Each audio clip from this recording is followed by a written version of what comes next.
Hello, good day guys. Once again, this is Lucy's Vlog. So, ngayon magluluto tayo ng oxtail, stewed oxtail guys. Ang ating recipe ngayong gabi. Kaya ayan guys, papakita ko sa inyo ang mga ingredients. Ayan guys, yung oxtail natin is kailangan muna natin i-blanch para matanggal yung taba-taba niya. Saka, di ba ito kasi frozen. So, di ba may mga, di natin alam, baka may mga nilalagay dyan bago nila ipinak. Kaya, yan, kailangan natin siyang i-blanch muna guys. Tapos yun, after nan, hugasan natin ulit. We have here the oxtail, about 1.5 kilo guys. Then we have 1 chili. If you want more spicy, then pwede nyo siyang dagdagan. Kasi sa akin isa lang, kasi hindi sila masyado sa spicy. So I just put 1, then I cut into 2 pieces. Then this one is the chop 4 cloves of garlic. We have the bell pepper here. Konti lang siya guys. May red saka green kasi ginawa ko siyang 2 colors, but not really that much.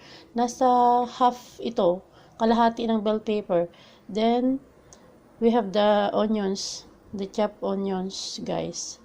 Nasa 4 ano lang ato, 1/4 quarter ng onions. Then we have the sugar here.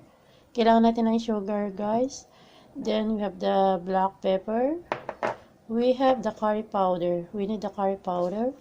We have the Chaozing wine. Ito yung Chinese Chaozing wine. Then, the soy sauce. And the ketchup. Kung walang ketchup, guys, pwede nating lagyan siya ng yung fresh tomatoes. Yun ang pwede nating ilagay. So, yan guys, ang mga ingredients. Sugar, bell pepper, black pepper, curry powder, Chaozing wine, light soy sauce, ketchup, tapos sili, garlic, bell pepper, onions, and of course the oxtail. So let's get started for cooking. Celery. Kailangan natin ito guys. Saka salt.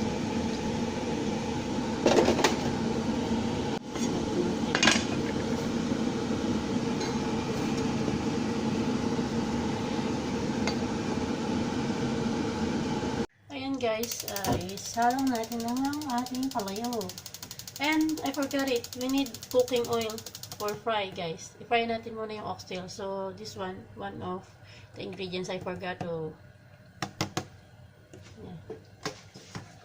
We need maybe around 1 tablespoon kasi magmamantika po yung ating oxtail.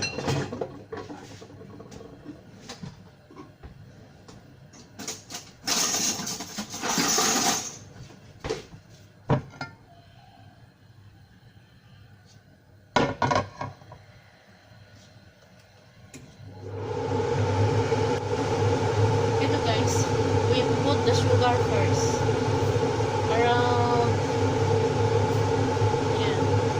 2 teaspoon siya, bali 1 tablespoon.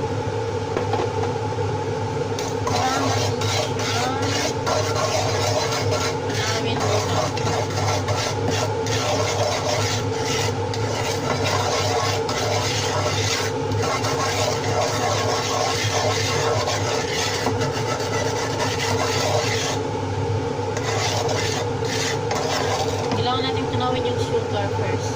Ano yung ating asukal. So, pwede na natin ilagay ang beef.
ilagay na natin ang bell pepper.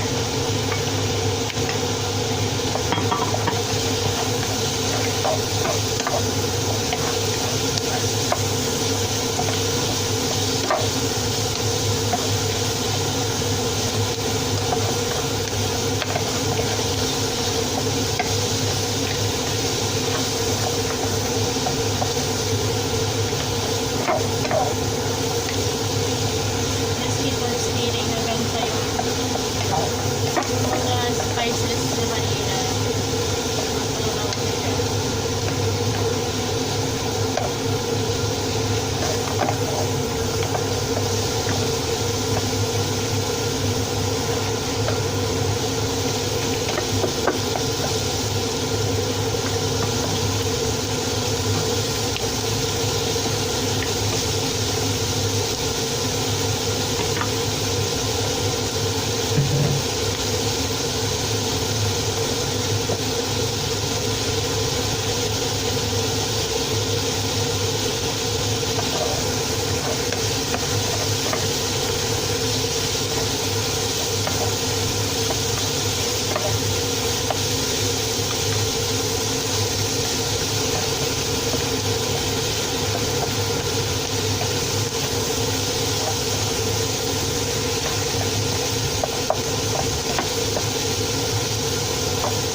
Powder.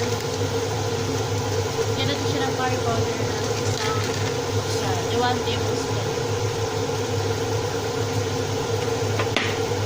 Ito yung black pepper guys. Kunti lang.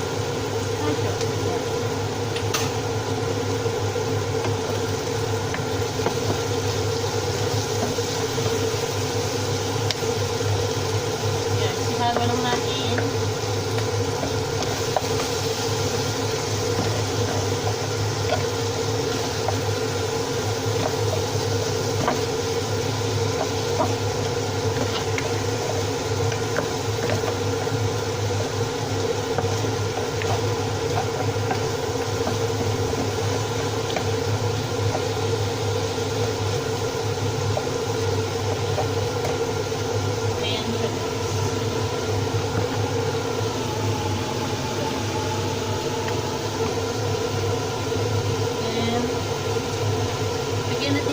Boiling water. This is boiling water.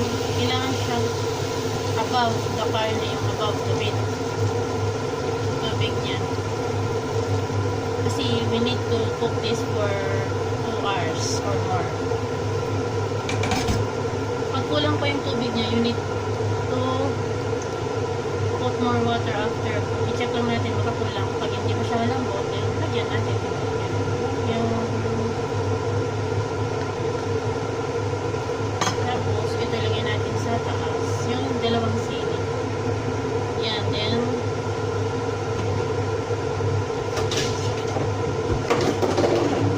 boil natin. Let us boil it for 2 hours or more. Magkulang yung tubig at tubig.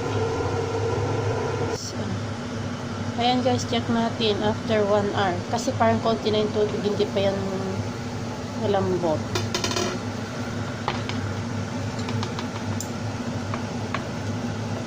Wala pa guys, hindi pa siya malambot. So, lagyan natin ulit ng still hard pa siya guys. Matigas pa. Lagyan natin ulit ng tubig.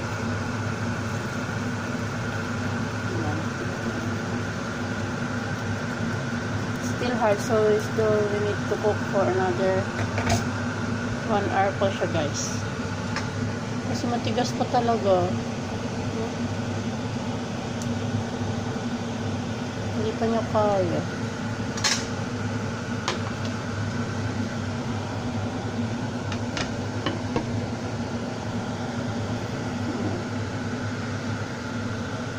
Lutuin natin ulit ng 1 hour more. 1 oras pa ulit.